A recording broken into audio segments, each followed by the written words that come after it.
চলতি সপ্তাহেই তফসিল, ভোটের সময় বাড়ছে 1 ঘন্টা। বেসরকারি কর্মকর্তারা দায়িত্বে নয়, ইসিতে সিদ্ধান্ত। প্রধান উপদেষ্টাকে প্রস্তুতি জানালেন সিইসি। সকল অপশক্তিকে রুখে দেওয়ার আহ্বান তারেক রহমানের। বিএনপিকে নেতিবাচক দেখানোর ষড়যন্ত্র হচ্ছে বললেন ফখরুল। সপ্তাহব্যাপী কর্মসূচি। নয়া বন্দোবস্তে এনসিপি বিপার্টি সহ 3 দলীয় জোটের আত্মপ্রকাশ। পুরনো দলগুলোর সাথে সংস্কার প্রক্রিয়ায় যাওয়া ভুল ছিল, মন্তব্য তরুণ নেতাদের।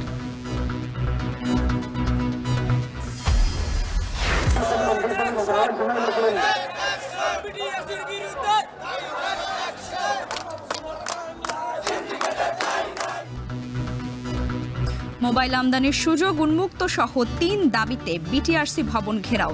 দিনভর আন্দোলনে আগারগাঁও শ্যামলীতে তীব্র যানজটে ভোগান্তি। ভবন সাজসজ্জার নামে রাষ্ট্রের 24 কোটি টাকা ক্ষতি সাধন। সাবেক রাষ্ট্রপতি আব্দুল হামিদের বিরুদ্ধে দুদকের অনুসন্ধান।